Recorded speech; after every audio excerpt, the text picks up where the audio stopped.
No, let's pause. No. Funny. Let's talk about Steve.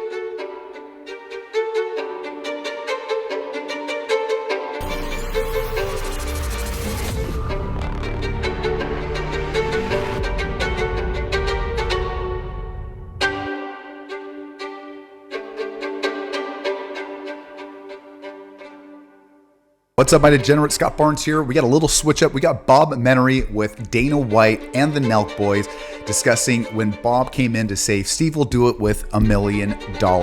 Let's get into the degeneracy, guys. Don't gamble. Let's go.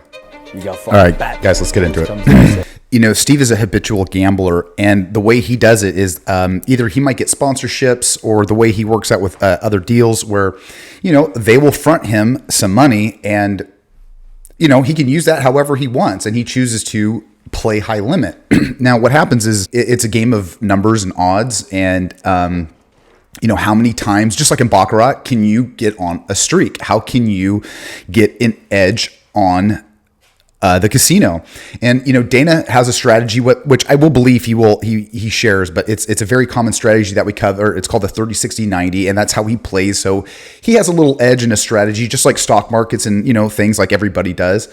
But again, Steve is a full throttle kind of a guy, and it's really hard to bring him back in.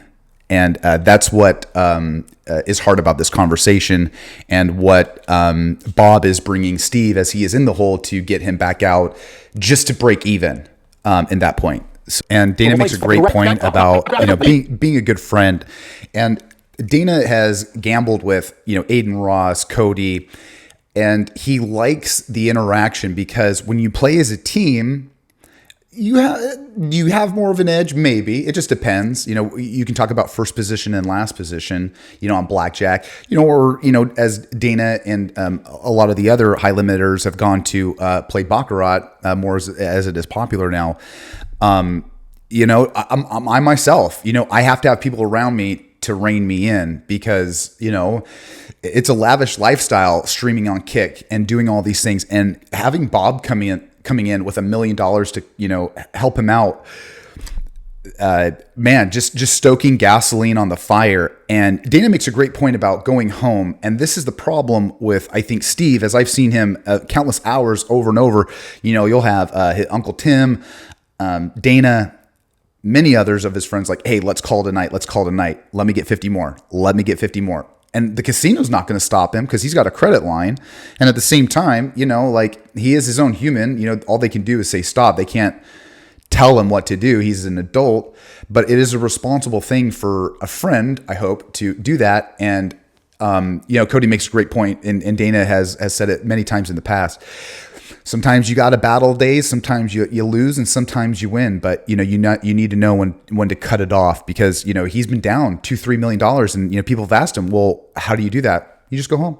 You just go home. And for us normal people, that's a really hard thing. The problem is with Bob, he can't really take accountability, you know, for his actions. And instead, he's using it as a business deal, you know, and him trying to get it out and make a business opportunity, you know, while streaming. Because again, you can make income while streaming, right, through your hours and watch time hours, sponsorships deals, you know, as he has with Happy Dads and whatnot.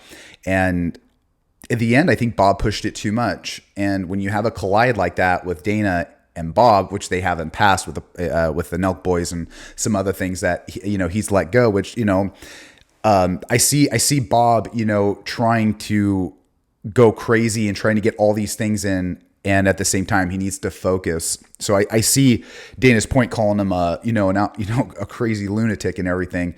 Also, you know, enticing Steve where he needs to get out. It's not a good place. So it's kind of like enabling the enabler, I guess, if you will.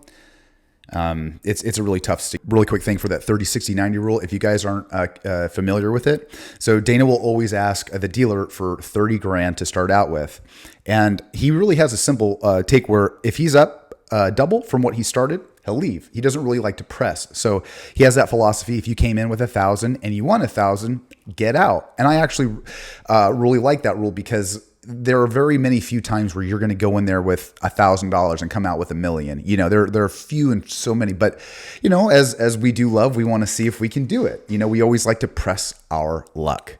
And again, it's a sickness that some people have. And again, with the 30, 60, 90 rule with Dana, there have been countless times that we've seen over and over again where he's been able to get Steve out.